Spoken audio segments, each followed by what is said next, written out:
They say, educate a woman and you educate a generation. But what happens when a woman is denied education, health, financial security, or even safety?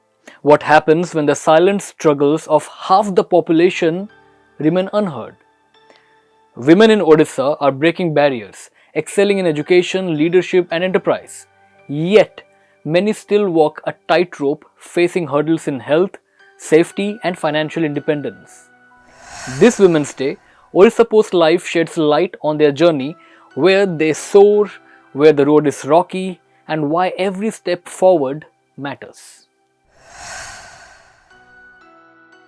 The numbers paint a grim picture.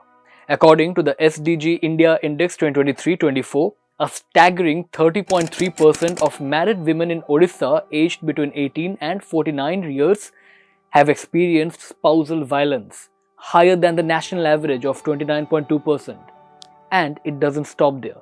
The NCRB data reveals Odisha tops in cybercrime cases against women under the IT Act. In 2022, the state held the 6th position in reported rape cases. The most heartbreaking fact? Justice delayed is justice denied, and the conviction rate in crimes against women is only 9.3%, one of the lowest in India. Women work just as hard, but do they earn the same? The harsh reality is Odisha has the lowest female to male wage ratio in India. According to Periodic Labour Force Survey 2023-24 by Ministry of Statistics and Program Implementation, women earn only 59% of what men make, far below the national wage ratio of 76%. While men's labour force participation rate stands at 86%, for women it's only 53.5%. The glass ceiling isn't just a metaphor, it's real, and it's keeping women from financial independence. As per SDG Index 2023-24, only 4.06% of land holdings in Odisha are operated by women, far below the national average of 13.96%. Financial schemes exist, yes, but formal banking and credit access for women remain a challenge. Ownership and economic independence go hand in hand, and without assets, women struggle to break free from economic dependency. In today's world, knowledge is power, and digital access is the key. Yet, SDG India Index shows that only 50.1% of women in Odisha own a mobile phone they use independently, lower than the national average of 53.9%. Health is wealth, but for women in Odisha, it's a crisis. The National Family Health Survey data says over 64.3% of women aged 15 to 49 are anemic, one of the highest in India. Anemia, a condition caused by a deficiency of red blood cells or hemoglobin, leads to fatigue, weakness, and serious health risks, especially during pregnancy. More than 61.8% of pregnant women in Odisha are anemic, compared to the national average of 52.2%. Additionally, 20.8% of women have a body mass index or BMI below normal, which is higher than the national average of 18.7%. Now, BMI is a measure of body fat based on height and weight, indicating overall nutritional status. Women who worked in the past but could not work in the last 365 days, 70% cited health as the reason. A healthy woman is the foundation of a strong society, and these numbers are a call for urgent action. In higher education, Odisha's gross enrolment ratio or GER for women is only 20.6% compared to the national average of 28.5%. Odisha Economic Survey published in February 2025 states that in technical courses like BTech and MBA, women account for just 26% of admissions. While initiatives like Sudaksha scheme have increased female ITI participation to 30.1%, gender disparity remains in technical education.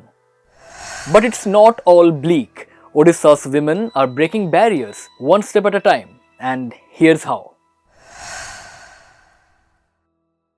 Odisha Economic Survey 2024-25 shows the maternal mortality ratio dropped by 49 points, the second highest decline in India. 92.2% of births now happen in institutional settings, ensuring safer deliveries. Postnatal care within 2 days has risen to 88.4%, surpassing the national average of 78%. As per NFHS 5, the state's total fertility rate or TFR has dropped to 1.8, below the national average of 2, indicating successful family planning initiatives.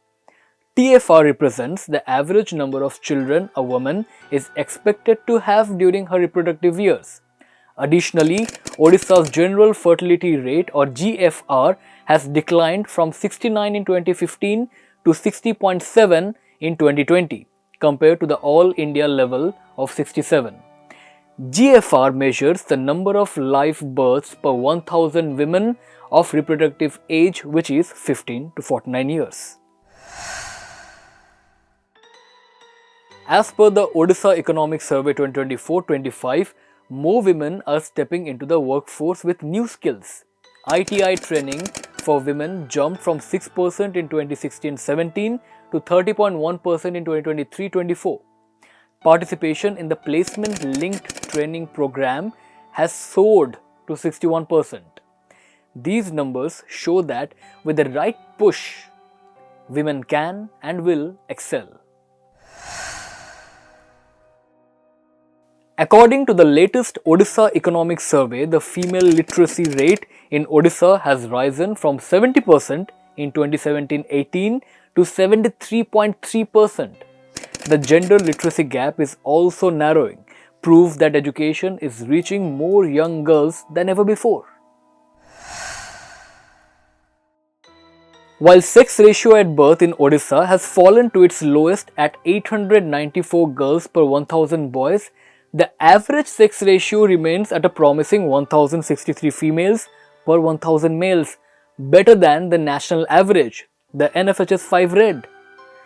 The average sex ratio represents the overall number of females per 1000 males in a population, while the sex ratio at birth measures female to male births. The average sex ratio is typically higher as it takes into account mortality rates, with women generally outliving men, influencing the overall gender balance.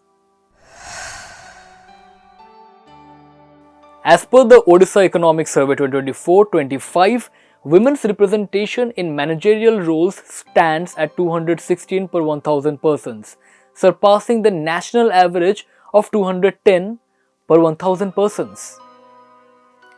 Well guys, Swami Vivekananda once said, the best thermometer to the progress of a nation is its treatment of its women. Odisha's women have faced storms, yet they continue to rise.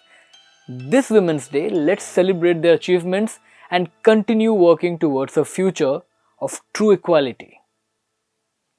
Till then, stay tuned to Orissapost Live.